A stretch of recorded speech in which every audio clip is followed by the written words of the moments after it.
Before I get started, I should just point out that working with the community sector is definitely not my day job at Google.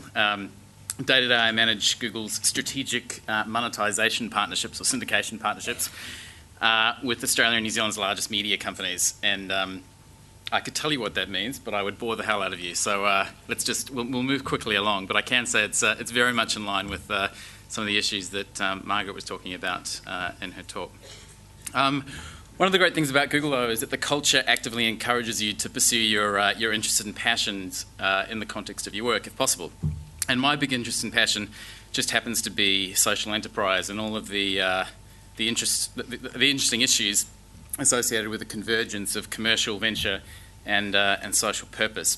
And because of that interest, I happen to have had a lot of engagement with non-profits outside of work. And when I started at Google, I was blown away by the number of tools and special offers that Google makes available to non-profits, but equally alarmed by the lack of awareness locally about those tools. So in addition to my day job, but very far apart from my day job, as Jenna said, I coordinate a team of volunteers who run education workshops for non-profits on Google Tools.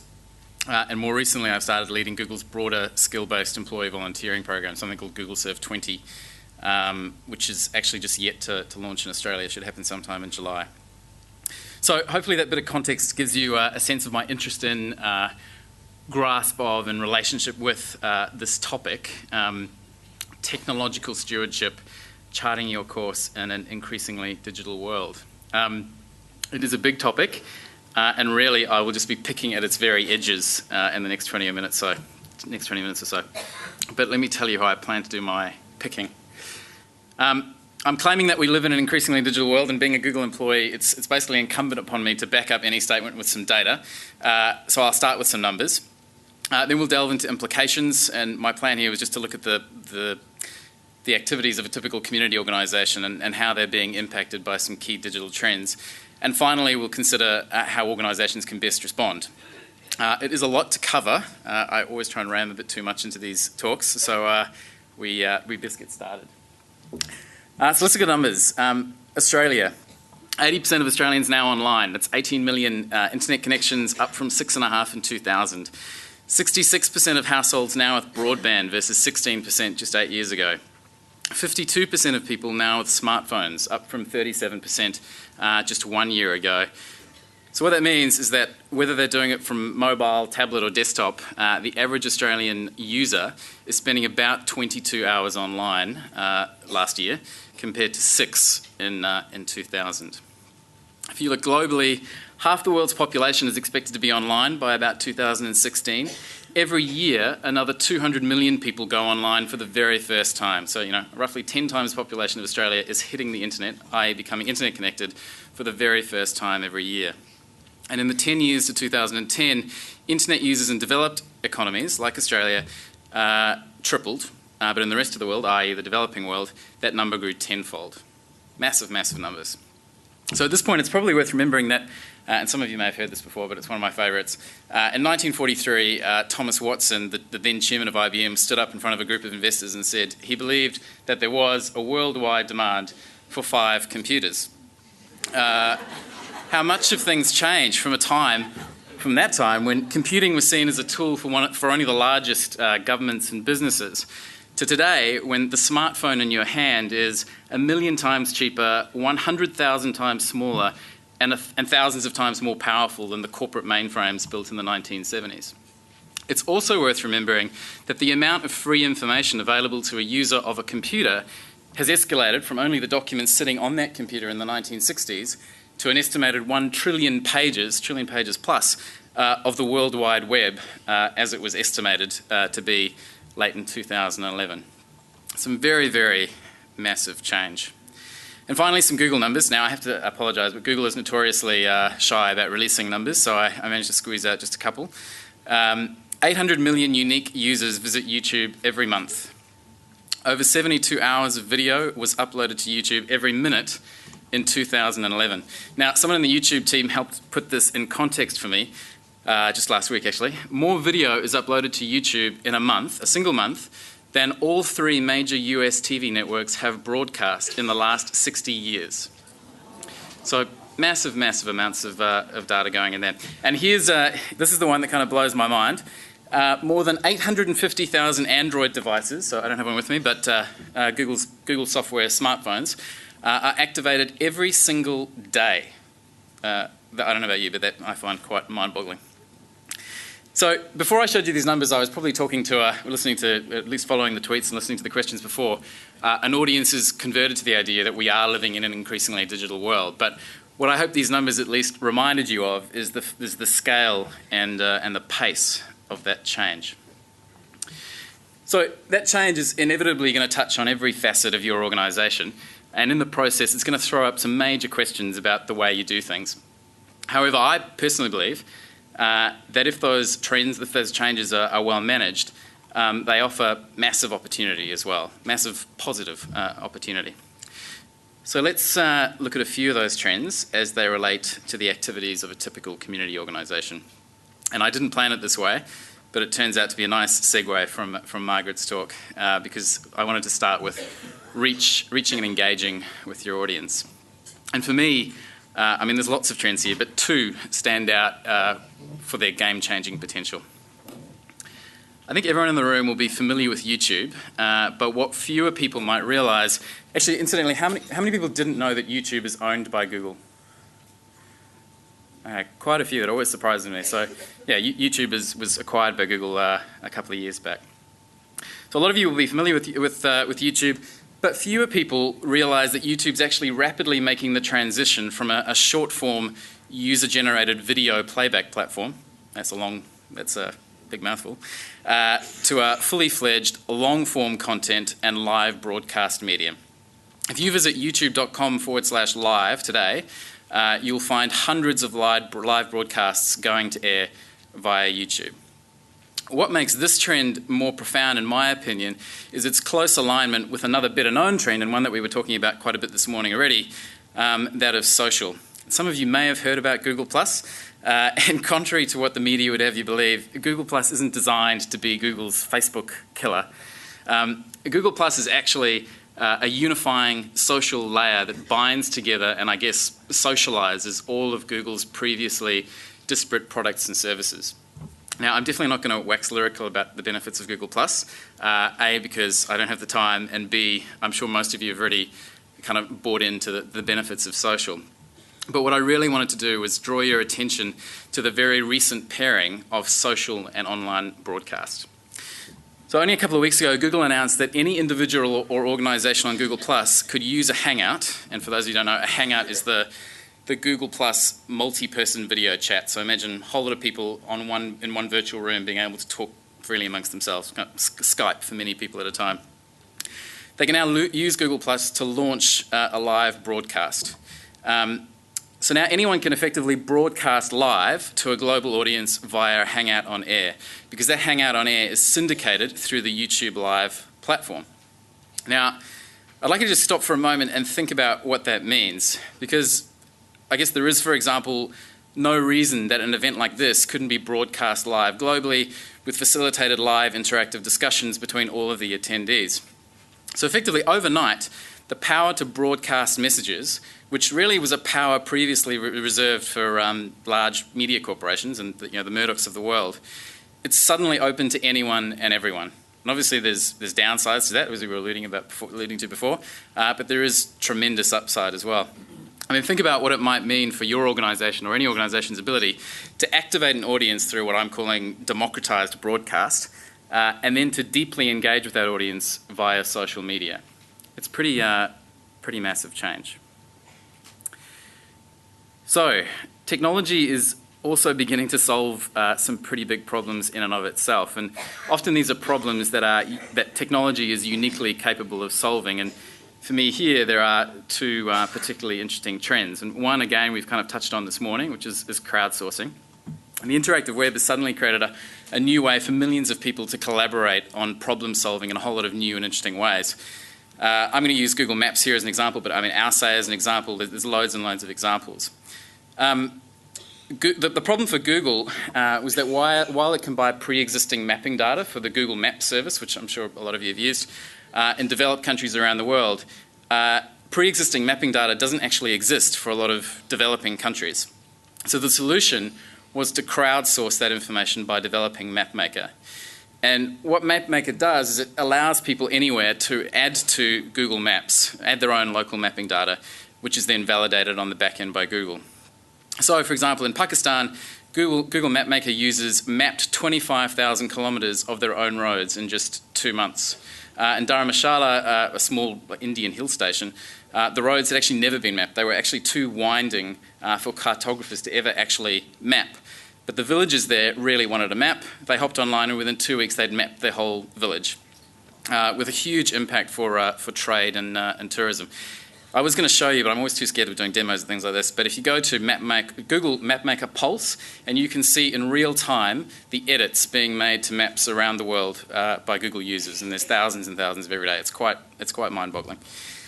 There are loads and loads of new operating models being developed around this whole concept of crowdsourcing. Plan Big is another Australian one that I've seen, which is basically crowdsourcing for big ideas. There's, loads and loads.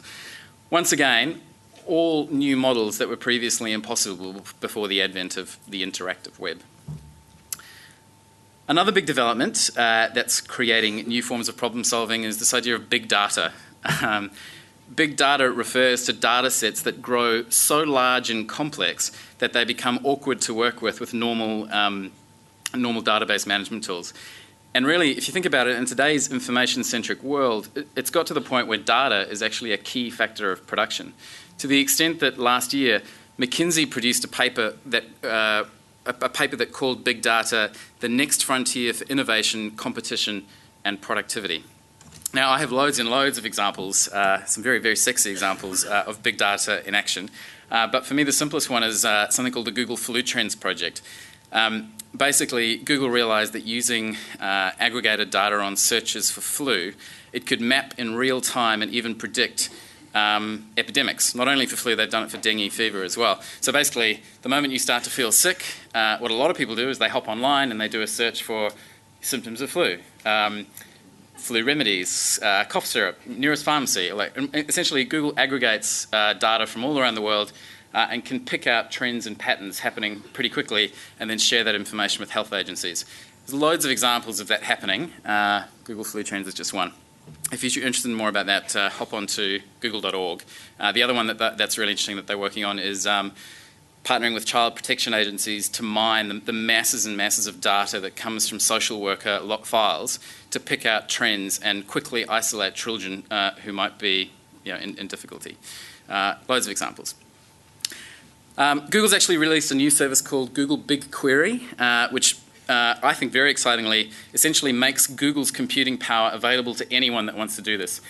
Google is the single biggest computing infrastructure in the world, and basically what this product does is says, here we go. If you have a large data set that you want to play with, you can use it with this tool.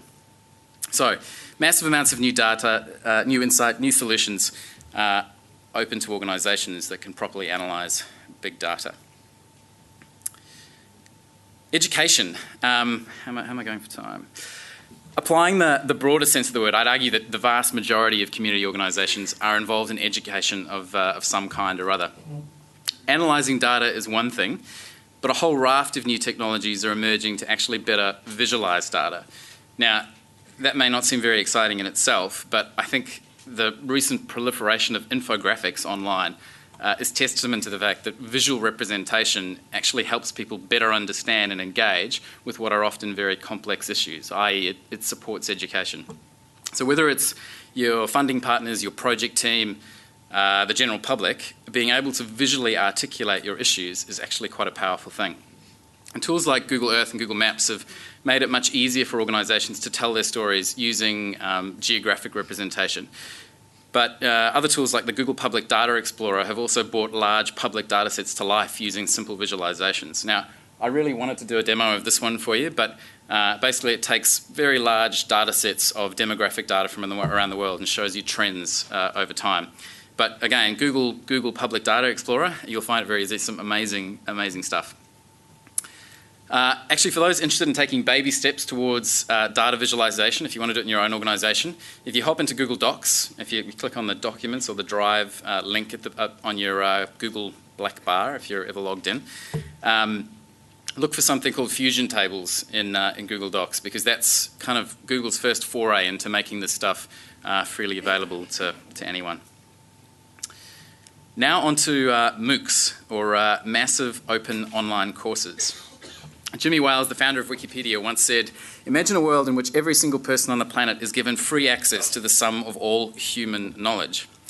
I am really excited by the role being played by this new breed of online classrooms, because I think they bring us just one step closer to this ideal. In 2011, just last year, there were 160,000 students in 190 countries who enrolled in an open entry artificial intelligence course at Stanford University. Basically, Stanford threw up the course, Artificial Intelligence 101, and saw just to see what would happen. And nearly 200,000 people enrolled. The numbers caught them massively by surprise, and as a result, they've now opened 13 additional courses to the world, including anatomy, cryptography, game theory, and natural language processing. And other Ivy League universities, including MIT, have now jumped on board, and they're starting to make more of their courses available online as well. Personally, I think this completely changes the game in the quest to better educate the world, because what it means is that suddenly it's not necessarily about building physical schools and recruiting thousands of teachers. Suddenly, the expertise of the world's greatest teachers isn't locked away at fancy universities available to only the richest people in the world. It's available instantly to everyone. Google also recently funded something called the Khan Academy, and for those of you who are TEDx fans, you would have heard about Khan. Khan has over 3,500 videos on everything from arithmetic to physics, finance and history. And it's founded on the idea that children, actually anyone, is able to learn what they want, when they want, and at their own pace. So you can imagine classrooms around the world sharing a high quality common curriculum where teachers are only there to assist the students that are having problems, as all the other students work their own way through the material in their own time, self-testing themselves before they can access the next unit of material. So some very, very profound changes to the way we think about education being brought about by digital. When we got on to operations and admin in community organisations, the big trend here is definitely cloud computing. In a nutshell, cloud computing means that rather than buying a piece of software, installing it and using it on a computer that you physically own, you basically rent access to applications that are stored in vast servers around the world. And services like Hotmail and Gmail are actually some early examples of cloud computing. An increasing number of applications are actually becoming available in the cloud. This presentation, I don't have a file and a stick or anything with me to run this presentation. It's running from Google Docs presentations somewhere in the cloud. Basically all of Google's services. Google likes to say that it was born in the cloud, so all of its services have been created in the cloud. For small community organisations, one of the obvious implications is the end to large upfront software costs. But I think more importantly, it's actually changing the way that some organisations work quite fundamentally. That fundamental change is often linked to another major trend, which is mobile. And I could give you millions of figures about the proliferation of mobile. I was talking to someone yesterday in the office, and they were saying that in some verticals, like insurance or banking, auto, whatever, the searches that Google's getting, somewhere between a quarter and a third of all the searches that Google's getting now are coming from mobile devices.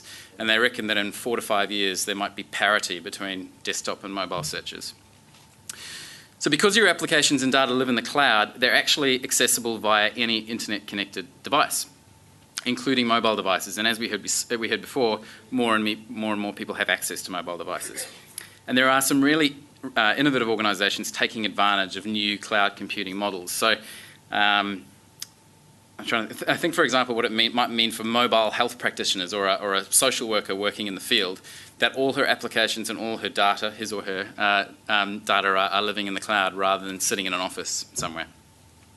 I don't have time to do it now, but if you have time, check out an organisation called SummerSource. Google made a $1.5 million donation to SummerSource last year, and they've won huge accolades for the work that they've done. Effectively what they do is they use a cloud model to outsource work, small what they call microtasks in the developed world, to workers in developing countries. It's not to say that it couldn't have been done before cloud computing, but really it's being enabled and made much easier by cloud computing. Really great video on YouTube on SummerSource as well. Okay, now I'm running short on time, but I have to mention fundraising because I know it's an issue close to many of your hearts.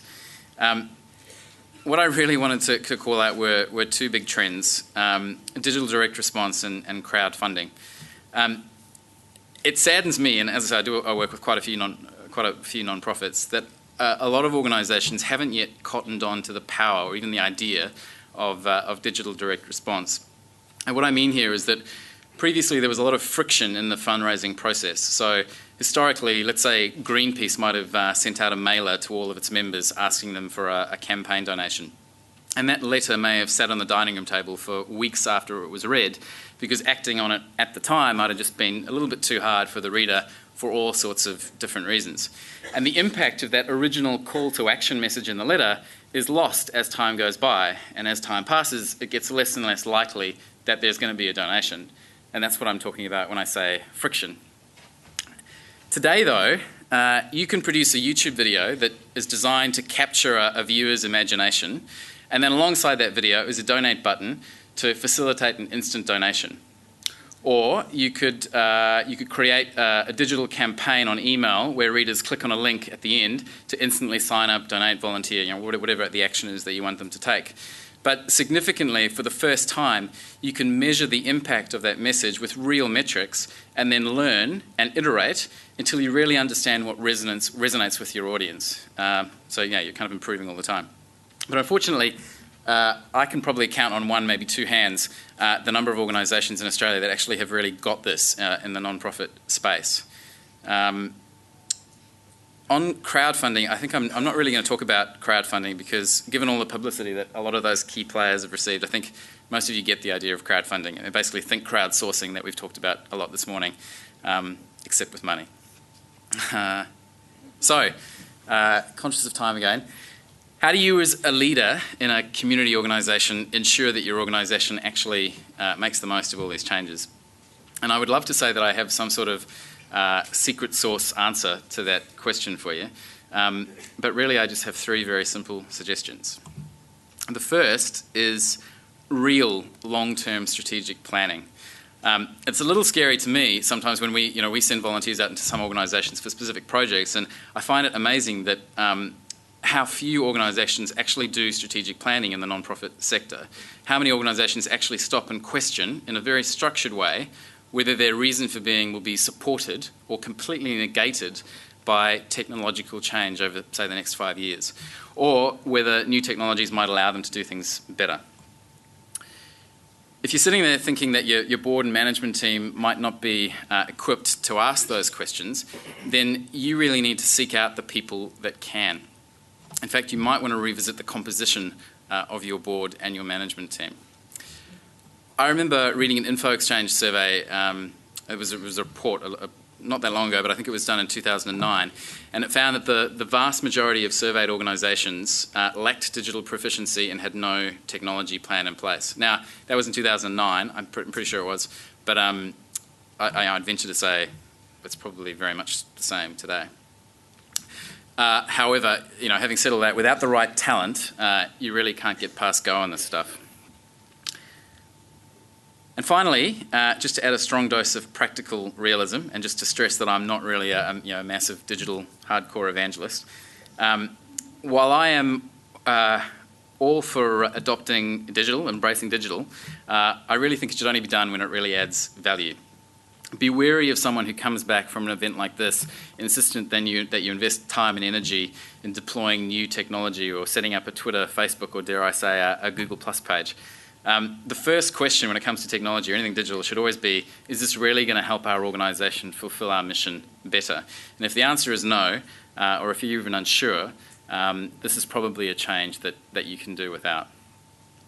So looking at time, I think it's probably best that I wrap up there and open for questions. Thanks.